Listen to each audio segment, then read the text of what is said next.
गुजरात की गोधरा पुलिस ने मध्य प्रदेश के राजगढ़ के मोनीस उर्फ मोन्टू सोलंकी हत्याकांड का आज खुलासा कर दिया है।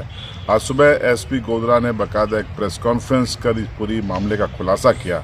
एसपी ने बताया कि मोन्टू के मफलर से ही एक टवेरा गाड़ी में 6 हत्यारों ने उसका गला घोंटकर उसकी हत्या कर दी और उसके बाद उसके शव को पहले से पेट्रोल लेकर खड़े कल्याणपुरा के समीप छोरा छोरी की डूंगरी पर शव को आग के हवाले कर दिया।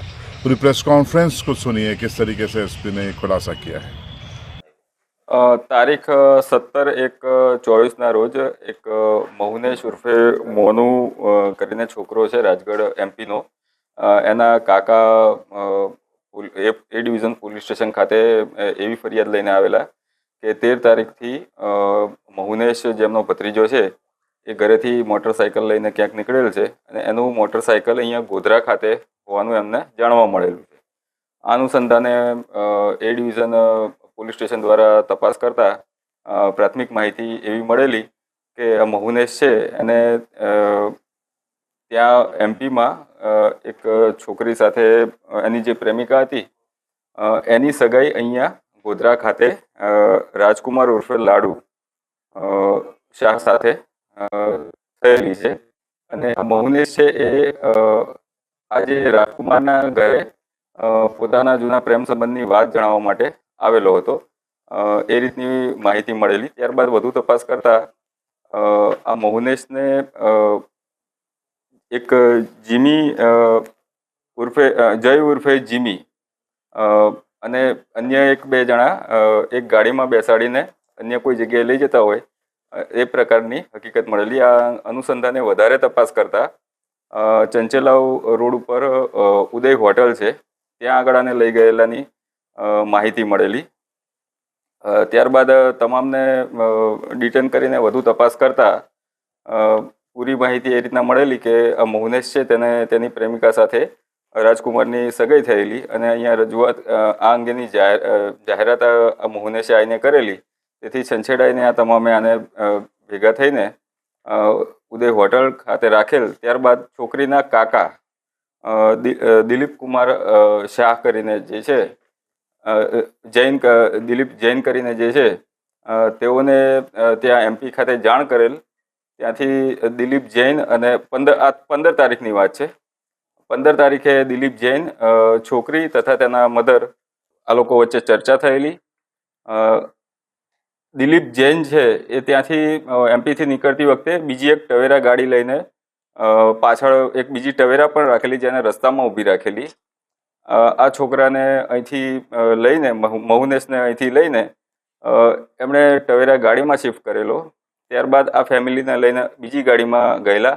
આગળ જઈને પાછા એ ટવેરામાં એ થયેલા અને એમપી કલ્યાણપુરા નજીક જઈને છોકરાનું જે મફલર હતું એ મફલરથી ગાડીમાં બીજા 4-5 જણા પણ હતા। ગાડીમાં જેને લઈને આવ્યા હતા એનું નામ હાલ મળેલ છે પણ હાલ તપાસ ચાલુ છે એટલે અમે નામ જાહેર કરતા નથી। એ ગાડીમાં જઈને એને મફલરથી એનું ગળું દબાવવામાં આવેલું અને કલ્યાણની નજીક એક અવાવરું જગ્યા કલ્યાણપુરાની નજીક એક અવાવરું જગ્યા છે ત્યાં આગળ અગાઉથી પેટ્રોલ લાવી રાખેલું હતું અને આ બોડીનો ત્યાં આગળ નિકાલ કરવામાં આવેલો। શરૂઆતમાં અપહરણ અંગેની અહીંયા ફરિયાદ લેવામાં આવેલી। આગળ આ બધી માહિતી મળતા આની અંદર 302નો પણ ઉમેરો કરવામાં આવેલો છે। આ ગુનાના કામે હાલ સુધીમાં લગભગ 6 લોકોની અટક કરવામાં આવેલી છે જેમાં છોકરીના કાકા જે દિલીપ જૈન છે સાથે અપહરણમાં જે અહીંયા સંડોવાયેલા હતા તેઓ રાજકુમાર, તેનો મિત્ર રાહુલ, જય ઉર્ફે જીમી સોની, જય ઉર્ફે જીમી શાહ, આ ઉપરાંત ત્યાં જગ્યા ઉપર હાજર એક ધર્મેન્દ્રસિંહ રાઠોડ પણ સાથે ત્યાં જગ્યા ઉપર હતા। આ તમામની હાલ અટક કરવામાં આવેલી છે। આગળ તપાસ ચાલુ છે। બીજા પણ આરોપીઓની અટક કરવામાં આવશે। હાલ જે ટવેરામાં જેટલા બેઠેલા હતા 4-5 જણા એ તમામ પણ આમાં સંડોવાયેલા છે અને એમની પણ અટક કરવા માટેની તજવીજ ચાલુ છે. સાહેબ મૌનેશની હિસ્ટ્રી શું છે? મૌનેશની હિસ્ટ્રી વિશે વધારે કોઈ જાણકારી નથી, પણ એ ત્યાં આગળ અમુક સંગઠનોમાં સંકળાયેલો હોવાની હકીકત મળે છે.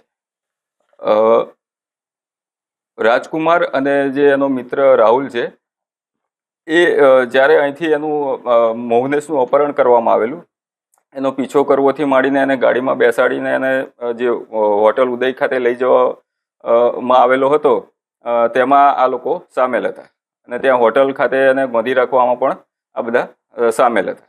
જીમી શાહનો શું રોલ? જીમી શાહ પણ જ્યારે આ છોકરો જે મૌનેશ છે એને પકડવામાં, એને ગાડીમાં બેસાડવામાં અને ઉદય હોટલ ખાતે એને બાંધી રાખવામાં પણ એનો રોલ સ્પષ્ટ જણાય છે. કેટલા દિવસ માટે આ મૌનેશને અપહરણ કરીને મૂકી રાખેલો? અપહરણ જે કરવામાં આવેલું હતું એ બપોરના સમયે કરવામાં આવેલું. ત્યારબાદ છોકરીના કાકાને જાણ કરવામાં આવેલી અને એ લોકો સાંજે આવી ગયેલા. એટલે 15 તારીખનો જ આ બનાવ છે અને 15 તારીખે જ એને અહીંથી મોકલી દેવામાં આવેલો. ગુનાના કામે વપરાયેલી ચીજ વસ્તુ કઈ કઈ કબજે લેવામાં આવી? ગુનાના કામે જે વપરાયેલી ચીજ વસ્તુમાં એને જે ગાડીમાં બેસાડવામાં આવેલો હતો અપહરણ માટે, એ ગાડી હાલ લેવામાં આવેલી છે. ટવેરા અને ટવેરામાં જે માણસો હતા એની શોધખોળ હાલ ચાલુ છે.